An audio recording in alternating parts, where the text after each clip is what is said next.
Hello everyone, I am Aarzoo Chauhan. Welcome back to our YouTube channel. जैसे कि आप जानते हो कि 2 जनवरी को जो हमारा एचटेट का एग्ज़ाम हुआ है, ठीक है, तो उसकी आज ऑफिशियल आंसर की आ चुकी है। तो अभी हम डिस्कस करने वाले हैं कॉमर्स के जो 60 क्वेश्चंस हैं उनके क्या राइट आंसर्स होंगे ऑफिशियल आंसर्स की के अकॉर्डिंग। चलिए फिर देखते हैं कि राइट आंसर्स क्या होंगे हमारे। तो क्वेश्चन नंबर 91 की बात करते हैं। क्वेश्चन नंबर 91 था कि stocking the product is in as many outlets as possible. तो इसका राइट आंसर जो है वो है इंटेंसिव डिस्ट्रीब्यूशन। ठीक है, तो इसका राइट आंसर है ऑप्शन नंबर 2, इंटेंसिव डिस्ट्रीब्यूशन। आगे बढ़ते हैं क्वेश्चन नंबर 92 की तरफ। क्वेश्चन नंबर 92 था हमारे पास कि a currency that plays central role in the foreign exchange market. जो करेंसी फॉरेन एक्सचेंज मार्केट में बहुत इंपॉर्टेंट सेंट्रल रोल प्ले करती है तो उसको क्या कहते हैं। तो जो हमारे ऑप्शन थे वो थे black currency, vehicle currency, foreign currency या फिर डोमेस्टिक करेंसी। तो इसका जो राइट आंसर है वो है option number 2, vehicle currency. Question number 93 है हमारे पास कि the number of units produced and sold at which the companies net income is zero. ठीक है, कि वो नंबर ऑफ़ यूनिट्स जो कंपनी प्रोड्यूस करती है एंड सेल करती है जिस पर क्या है कंपनी ज़ीरो इनकम जो है नेट इनकम वो अर्न करती है, तो उसको क्या कहते हैं। तो इसका राइट आंसर होगा option number 2, break even point. ठीक है, मतलब नो प्रॉफिट नो लॉस की सिचुएशन। क्वेश्चन नंबर 94 ये कहता है कि the mistake of paying more attention to the specific product of a company offers than to the benefits and experiences produced by these products. तो इसको क्या कहते हैं कि वो कौन सी मिस्टेक है। ठीक है, एक कंपनी द्वारा उत्पादों से उत्पादित लाभ और अनुभवों से ज़्यादा विशिष्ट उत्पादों पर ध्यान देने की गलती क्या कहलाती है। तो इसका जो राइट आंसर होगा वो होगा ऑप्शन नंबर 1, मार्केटिंग मायोपिया कहते हैं इसे। ठीक है, क्वेश्चन नंबर 95 ये था कि adjusting prices continually to meet the characteristics and need of individual customers and situation is called। तो इसको क्या कहते हैं। तो इसका जो राइट आंसर था वो था डायनेमिक प्राइसिंग। ठीक है, ऑप्शन नंबर 3 इसका राइट आंसर था। Question number 96 those needs that are satisfied externally, जो बाहर से एक्सटर्नली सेटिस्फाई होती है such as physiological and safety needs. तो ये कौन से लेवल की नीड्स थी हमारी, क्या वो लोअर लेवल की थी, सेल्फ एक्चुअलाइजेशन थी, हाई ऑर्डर थी या फिर मिडल थी। तो इसका जो राइट आंसर है वो है ऑप्शन नंबर 1, लोअर नीड। ठीक है, लोअर ऑर्डर नीड थी। सबसे पहले फिजियोलॉजिकल होती है, फिर सेफ्टी होती है। ठीक है, तो फिर इस तरह से क्या हमारी जो नीड्स है स्टीम नीड्स है। ठीक है, तो इस तरह से हमारी जो नीड्स हैं इस तरह से 5 जो हमारी नीड्स ऐसे हायरार्की में बढ़ती जाती है। तो ये सबसे लोअर नीड थी। क्वेश्चन नंबर 97 ये है कि विच of the following is not a big 5 factor. तो बिग 5 फैक्टर में कौन सा नहीं है।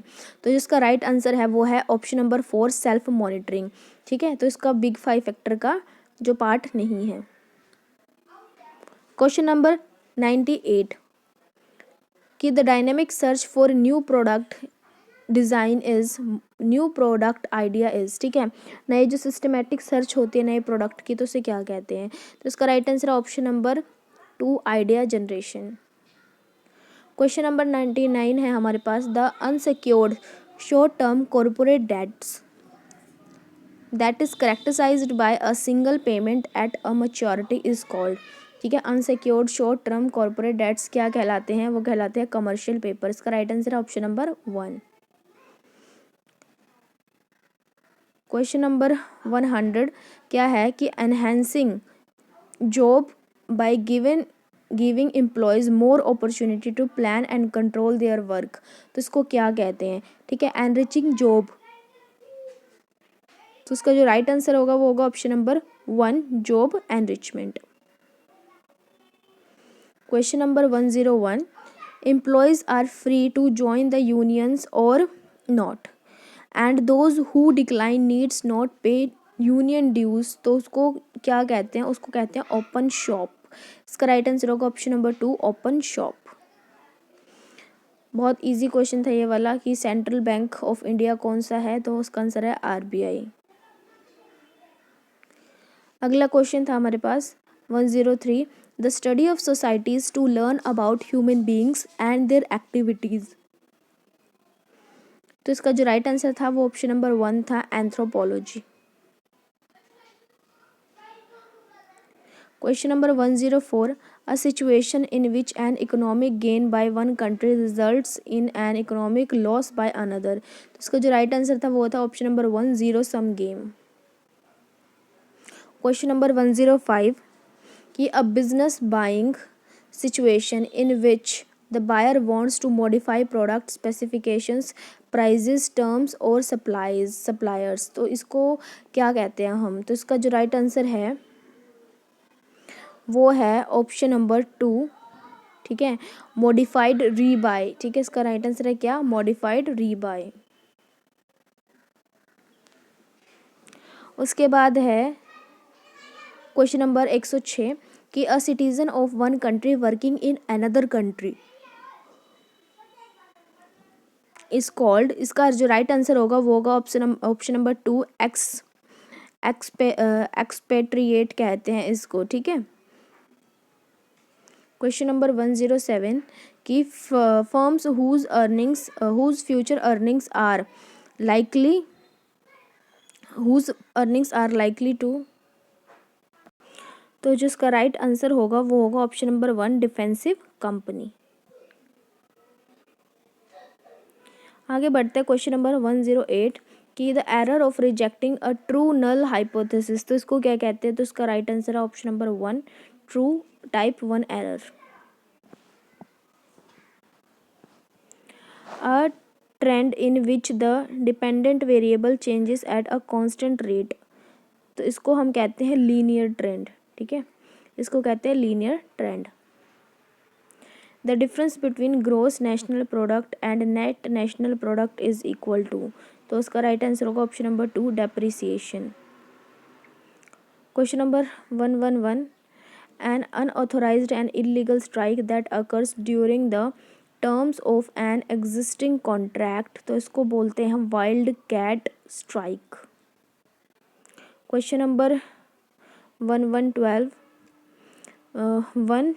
तो इसमें था कि retailers that buys at less than regular wholesale price and cell at less than retail, तो इसका राइट आंसर होगा option number 2, off price retailer.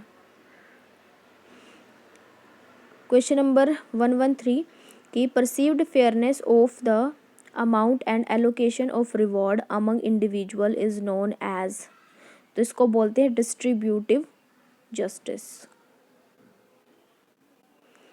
Question number 114 कि the relationship between the tax rate and the amount of tax revenue collected, तो इसको क्या कहते हैं? तो इसका राइट आंसर होगा option number 2, Laffer's curve. Question number 115 an financial protection plan for executives in case they are served from the organisation, तो इसको क्या कहते हैं? जो फाइनेंशियल प्रोटेक्शन प्लान जो एग्जीक्यूटिव को प्रोवाइड करवाया जाता है, इसको कहते हैं गोल्डन पैराशूट। इसका राइट ऑप्शन होगा option number 4।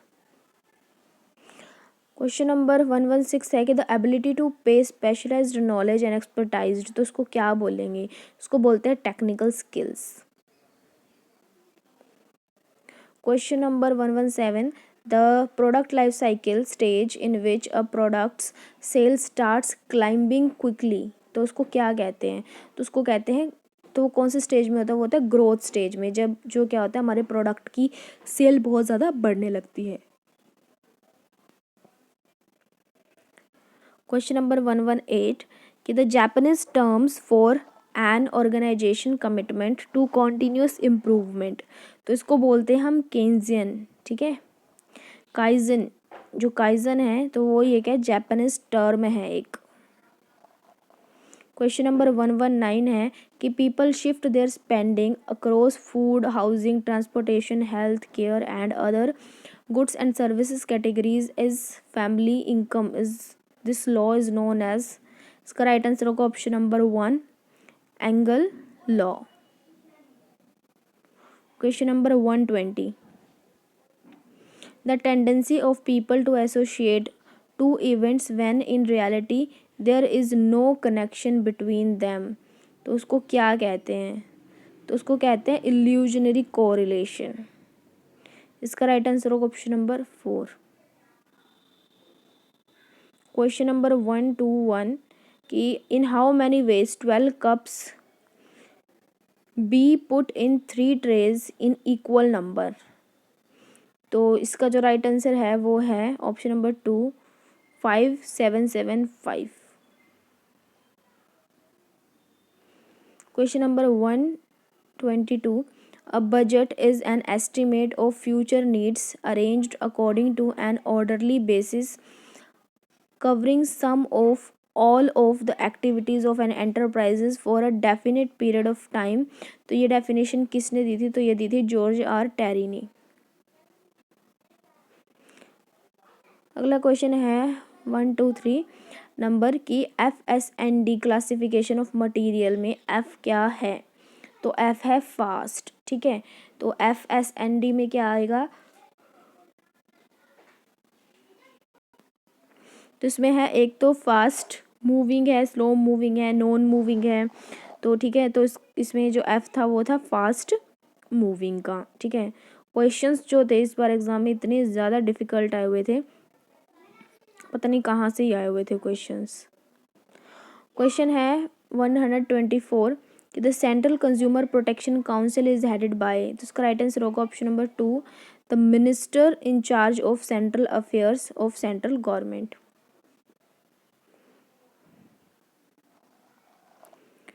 A process of correcting errors using past routines and present policies. तो इसको क्या कहते हैं? तो इसको कहते हैं single loop learning. Question number 126 है the maximum share applications money can be. तो मैक्सिमम शेयर एप्लीकेशन क्या हो सकता है? तो इसका right answer option number 1, 5% of the nominal value of the shares. Question number 127 जो था हमारे पास, तो इसमें हमें क्या निकालना था? कैलकुलेट करना था material covariance, material price variance and material usage variance. तो उसका जो राइट आंसर था वो था ऑप्शन नंबर 2, ठीक है, 70, 500 and 550। Question number 128 the firms that serve small segments that the other firms in an industry overlook ignores. ठीक है, मतलब कि वो फर्म जो स्मॉल सेगमेंट्स जो है उसको सर्व करते हैं और बाकी इंडस्ट्री उसको ओवरलुक इग्नोर करते हैं, तो वो होता है मार्केट नीशर। ठीक है, जो नीचे मार्केट होती है उसमें ऐसा होता है। अगला था question in a multiple choice. ठीक है, क्वेश्चन है मल्टीपल चॉइस जो क्वेश्चन है उसमें क्विज हुआ। Each question have 5 alternatives out of the only 1 answer is correct. What is the probability of 6 correct? तो इसका जो राइट आंसर था वो था ऑप्शन नंबर 3, 0.0055।